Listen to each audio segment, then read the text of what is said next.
Okay.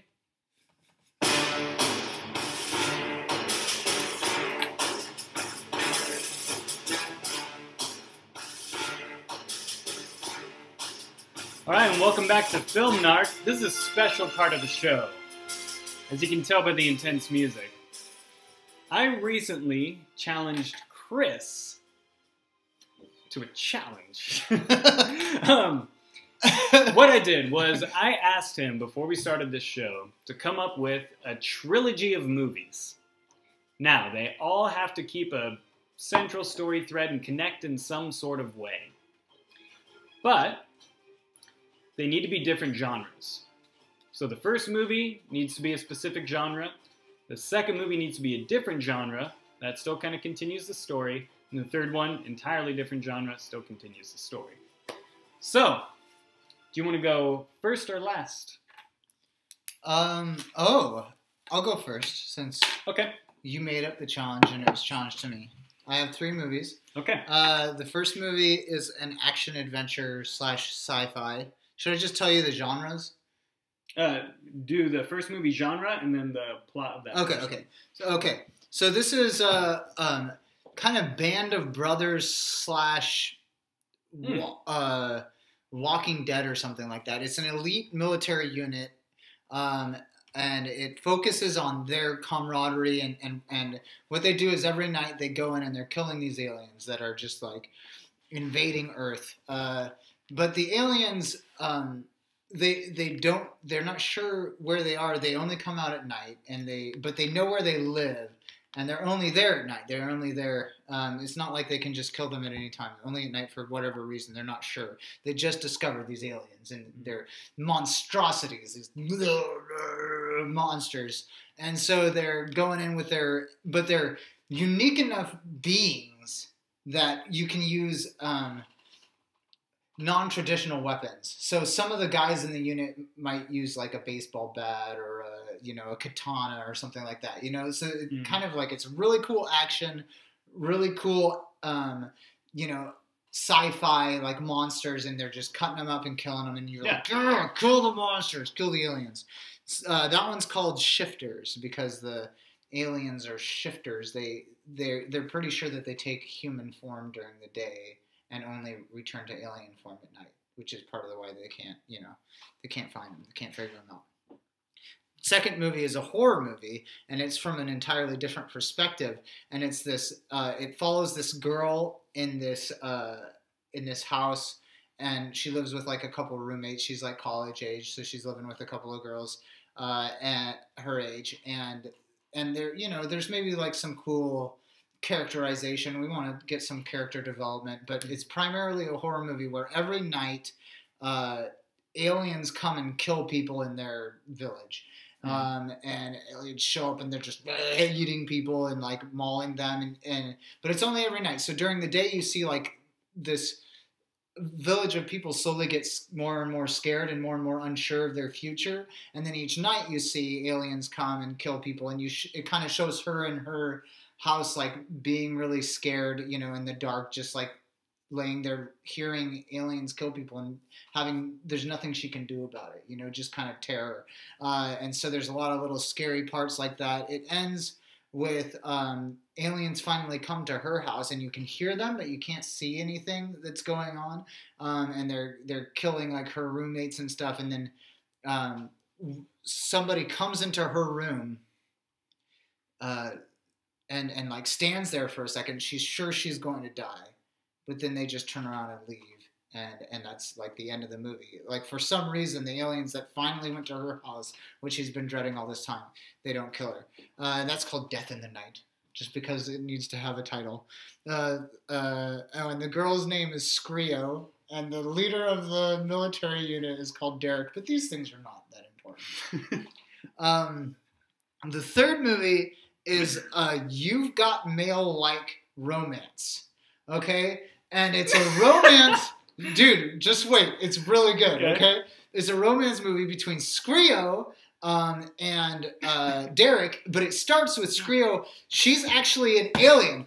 Oh, twist! And her alien planet is like overpopulated, so they move to the Earth and they shift into humans during the day, but at night they go back to being aliens. But in the horror movie, you only see it at night, so you think that you get to know Screo during the day as a normal human, and at night you never really see the aliens killing people, so you assume that aliens are killing them, but it's actually the aliens getting killed by his military unit. So the first and second movie take place at the same time.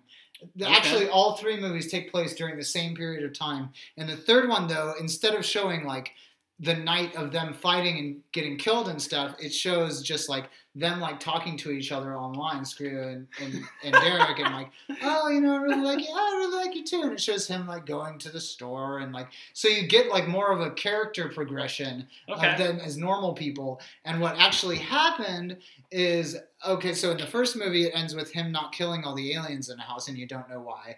The second movie, I forgot to tell you about that. The second movie ends with her not getting killed and us not knowing why. And in the third movie, it ends with one night, his military unit goes into her house. He sees the message board up on her computer and sees that he's in love with an alien and didn't know. And so he doesn't kill her. He leaves and convinces his guys that there's nobody left and exits. So we don't know what's in the future, what the future holds for Screo and Derek. Okay. But we do see that he's been killing all these aliens that he thought were evil, but it turns out that they're not evil, and that's proven by his relationship with her. And so it's this, whoa, what?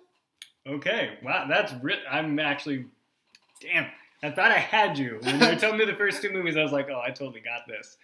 But that was a really good wraparound on the third movie. Yeah. And totally different genres that all fit together into one story. Yeah. And I like how they all take place and they all cover the same events. Mm. Dang. Okay. My trilogy of movies. First movie is called Townsburg. Townsburg. That's a good title. It's located in a place called Townsburg. And this one is a very emotional drama. It's about a little boy named Johnny. He's an orphan, and he lives in an orphanage, and he's picked on by a lot of the other kids. So he starts getting angry, and the one thing he does is, in the middle of the night, he sneaks out of his room where he's supposed to be and goes down when there's no adults awake or anything like that, and he watches movies. The only thing that's on really late that night are really bad horror movies.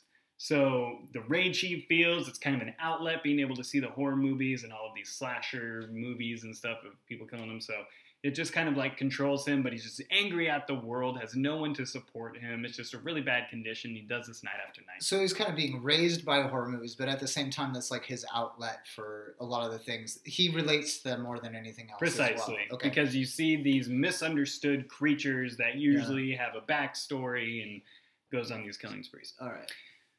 A family finally adopts little Johnny, and they start trying to connect with him, but he's very distant, and they realize that he likes these movies, and instead of judging him for it and turning him off, the family starts watching him with him, and they start talking about the movies. And so he starts kind of coming out of his shell a little bit, and it's about him discovering himself, and that people do love him, and he does have value. And then at the end of the first movie, someone breaks into the house and winds up killing his parents, and Johnny is left alone again. Ooh, that's so sad. This really family sad. That really saved him dies. I can see how this could become like a revenge movie. Is that the second movie? Second movie. Townsburg 2, Johnny Be Bad. Johnny Be Bad. Is a horror movie. Okay. About young Johnny, who basically picks up right after that, and his whole reality is just destroyed. The one people he felt like he could trust that took him in, they put him back in the orphanage, and now he's getting a little bit older. No one really wants to adopt an older kid. So what he does is he starts sneaking out at night and reliving these horror movies that he's been seeing, becoming this killer. Ooh. But because it's so ingrained in him, the kills are very specific, because he feels like that there's a certain type of person to be killed. So it's almost like a copycat killing. Each one is a copycat killing for like his favorite kills in movies that he's watched? Pretty much, yeah. So, of course, that winds up being... the victim has to be like the victim in the movie? Precisely. Okay. So, these being bad horror movies, he picks out attractive girls with poor moral choices. Yep. Minorities. As well as, you know, like the kids who smoke and do all that kind of stuff. So, really... He's eliminating all these people and leaving a town of awkward girls and awkward guys. And this takes place modern day, pretty much? Modern day, yeah. Okay. Mine's a little bit in the future, by the way. Okay. No way with the aliens and sci-fi. So anyway, it gets to the end of the movie, and Johnny's finally found out, and he's killed, and he dies. And the town holds a huge memorial because really it's a tragic story of Johnny. And they named the school's teams and mascot the Townsburg Johnnies. Oh, so even though he killed all these people, it's more of like a tragedy. The story and the tragedy of it, and he gets killed, and the town is left with very few... Is there any mystery, or does everyone know? Okay, no one knows it's really him, but then they find him out towards the end. He starts getting a little bit more daring with his kills, starts doing it during daytime. All right. He gets killed, shot down by the police. End of that movie. I like that. I like that so far. Townsburg 3 is a sports inspirational movie. What? How does it have to do with the other two? Well, turns out Townsburg is known for having a really good basketball team. Okay, and it's all about how they took a year off of basketball after the dreadful killings from Johnny, and now the Townsburg Johnnies are coming back onto the scene. Only problem is, not a lot of kids in school. There's not. So it's about a basketball team comprised of a lot of white people who try to go to the championship strictly through layups and three-point shots. Because all the black people are dead because Johnny killed all the minorities. He killed them all. So perfect. It's about this this basketball team of awkward white kids who aren't super athletic, trying to win the day through layups and free throw shots. And they wind up getting all the way up to the national championship, and the town's behind them. They're all behind him, and they wind up losing at the buzzer at the very end for the championships. But they proved something that day. That even a team of misfits can still get there. You know? It's like in Rocky. They went the distance. They didn't win, but they went the distance. They fought the good fight. Precisely. That's more of a traditional trilogy, and they're all different genres. That's cool. I see. Like, you were the one who made it up, so you had a better understanding of what you wanted. I love yours because it's like separate movies, and then boom, there's a third. And they're like spiritual, and then the third goes, oh, by the way, all connected. Well, because when you watch the two first movies, you know, okay, so the first one was them killing these aliens. The second one is why they're killing the aliens, because the aliens are killing everybody. Yeah. And then you find out in the third one, it's totally off. You know, it seems totally different at first, but then you find out that the aliens were actually the ones being killed in the second movie, which I really like, because we've talked about this before, the idea of having a movie where everyone's killing the bad guys and you're like, yeah, and then a horror movie right behind it where it turns out the bad guys weren't actually bad and we're the bad guys, and I really like the idea of that. So that was where I first went when you told me about this, but then, I don't know, by some stroke of genius, I guess by the need of having to have a different genre for the third movie is why that kind of all came together. That was really good. I was really surprised by that. I've been excited to pitch that to you because ever since you told it to me, I was like, oh, I can't wait for him.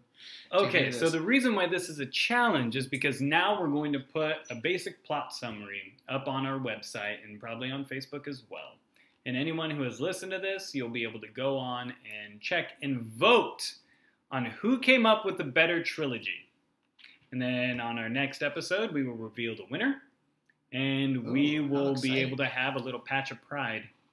We're not getting any sort of actual like trophy or reward. No, that would cost money. Yeah, we're broke. So okay. Hence our fancy backdrop of aluminum blinds.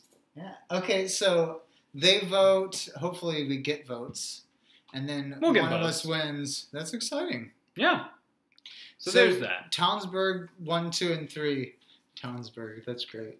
Yep, good old Townsburg. Well, Townsburg too, Johnny B. Bad. That's really funny. I'm glad you like that. I really like it. I feel bad for Johnny. And I like that it caps off with like the first one's really sad and a tragedy. Really, the second one's like a good horror movie, but still sad. You know? And then the third one is like a feel good movie. Like, hey, we can get motivated, man. Rally around. I want to live in Townsburg. What kind of city takes this incredible, terrible circumstance and flips it around into this amazing, positive thing? Yeah. No town. The Johnnies, the Townsburg Johnnies, Townsburg Johnnies in their basketball game, in their team of white guys. That's so great. Oh man, that's funny. This was fun. This was fun. We need to do this more. It was really challenging and it was fun. So we need to come up with some more. And that was a good challenge, and that will kind of wrap it up for our show. I learned a lot. I learned that I think going forward, I think you're going to talk about things on more of an emotional connection. You seem to do things with a very emotional aspect to it, in terms of your lists, the plot twists. Oh, yeah. They're all kind of how you were emotionally impacted. Well, I just went personal with that, because I didn't, it's really hard to say one plot twist is better than another, so I kind of had to, that's just how I justified it. I looked internally, and I looked in terms of scope of different movies. Yeah. Stuff. That's just kind of how I look at things. So it's pretty interesting. Do you have any parting thoughts about the show? I would just say, again, check out the blog spot, filmnarc.blogspot.com. That's what, this is going to be bi-weekly, so in between we're going to be doing movie reviews and articles and sort of articles. Yeah. And the episode will be up on there. Also, hopefully we'll be able to get it up on YouTube soon, and I might even make those available on our Facebook page. Yeah. Which would be nice. So. Yeah. All right. Well, thank you guys for joining us. I want you to have an absolutely great day. There's going to be plenty more to come from our great show. So we're excited to talk about movies. Yeah. Thanks for joining us.